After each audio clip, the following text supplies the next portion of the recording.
Present RK రోజా brand అనేది క్లియర్గా కనిపిస్తుందని చెప్పేసి అడుగు పెట్టిందో లేదో మహాకుంభమేళలో అప్పటి నుంచి ఇప్పటి వరకు మనం ఒక 20 మంది చనిపోయారు, అదేదో 15 మంది చనిపోయి వాట్ ఎవర్, అంటే అడుగు పెట్టింది వినాశనం జరిగింది అని చెప్పేసి కొంతమంది అంటున్నారు.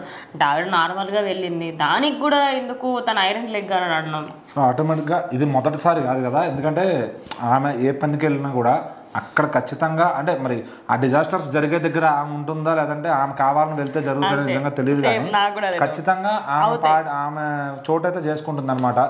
సో నిన్న వెళ్ళడం, అక్కడ నిన్న ఏదో స్పెషల్ డే అని వెళ్ళడం, అక్కడ దానికి వెళ్ళి అక్కడ ఏదైతే చేయాలో కార్యక్రమాలు చేసుకుని అంతా కూడా ఫ్యామిలీతో వెళ్ళి తిరిగి వచ్చారనమాట. సో మరి ఆమె అక్కడ ఉన్న ప్లేస్ ఆ టైంలోనే ఇదంతా జరిగింది. ఖచ్చితంగా ఆ తొక్కిసలాట అనేది జరిగింది. ఒక 20 మంది దాకా ప్రాణాలు కోల్పోయారు, 100 మంది తీవ్ర గాయాలు పాలైనారని చెప్పి అట్లా ఈ విధంగా కథనాలు అయితే వస్తున్నాయి అనమాట.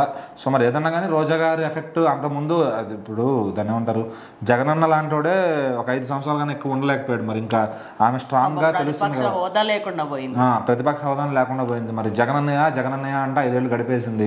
సో ఇప్పుడైనా ప్రశాంతంగా ఉండకుండా ఏదో ఒకటి వీడియో పెట్టి దాంట్లో మాట్లాడటం ఇట్లా జరుగుతున్న అంటే వాళ్ళు పర్ఫెక్ట్గా చేస్తున్న వాళ్ళని కూడా వాళ్ళు చేయట్లేదు, ఏదో రకంగా వాళ్ళ మాట అనాలి అని చెప్పి అసలు ఏ పాయింట్ లేకపోయినా ఆ కక్ష అది అంటే తిన్నది అరక్క మనం మాట్లాడే మాటలు ఏవైతే ఉంటాయో అవి ఖచ్చితంగా అవి మాట్లాడుతున్నారు అనమాట. సో మరి ఆవిడైనా అట్లా మాట్లాడటం కూడా కరెక్ట్ కాదు. అండ్ ఇప్పుడు ఆవిడ లెగ్ పవర్ అనేది క్లియర్గా కనబడుతుంది. సో మరి ఇంకోసారి అట్లాంటి వాటికి వెళ్ళొద్దని కూడా అందరూ కోరుకుంటున్నారు అనమాట మన సైడ్ నుంచి అయితే.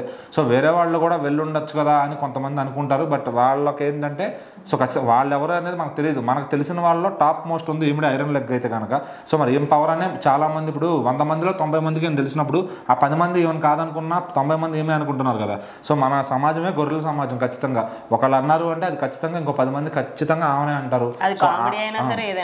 మంచి జరిగినా చెడు జరిగినా ఇప్పుడు ఒకవేళ నిన్న మంచి జరిగింది అనుకోండి, అప్పుడు ఎవరో రోజా గారి వల్ల జరిగిందని ఒకళ్ళు కూడా మాట్లాడరు. ఇక్కడ నెగిటివ్ పవర్ అనేది ఎక్కువ తీసుకుంటుంది అనమాట. సో ఖచ్చితంగా ఆవిడ వెళ్ళింది, ఆవిడ ఐరన్ లెగ్ పడింది, అందుకనే ఇంత నష్టం జరిగింది. ఆవిడ వెళ్లకుండా ఉంటే ఇది జరిగేది కాదు అని చెప్పి చాలా మంది బ్లైండ్గా ఫిక్స్ అయిపోయారు. సో రోజా గారు మామూలుగానే వెళ్తూ ఉంటారు టెంపుల్స్కి. లాస్ట్ గత 5 ఏళ్లలో కూడా తిరుపతి పేరు చెప్పి లక్షలు భక్తుల దగ్గర నొక్కేయడం కూడా చేశారనమాట. వాళ్ళకి దర్శనం కల్పిస్తా అని చెప్పి వాళ్ళ దగ్గర ఒక నెంబర్ ఆఫ్ అమౌంట్ తీసుకోవడం, ఆ పాపాలన్నీ ఊరికే పోవన్నమాట. ఖచ్చితంగా దేవుడు అనేవాడు ఉంటాడు. మీరు మొక్కుతో తప్పులు చేయడం కూడా కరెక్ట్ కాదనమాట. సో చేయరాని తప్పులు చేసేసారు, దానికైతే ప్రస్తుతానికి పదవి పోయింది. నెక్స్ట్ ఇంకేమన్నా ఉన్న ఆస్తిపాస్తులు కూడా పోతాయేమో, దొంగదారిలో వచ్చింది దొంగదారిలోకి పోతుంది ఖచ్చితంగా. సో మరి ఇలాంటి వాటికి మీ భక్తే మిమ్మల్ని కాపాడాలి ఇంకా మీరు చేసే తప్పులకి.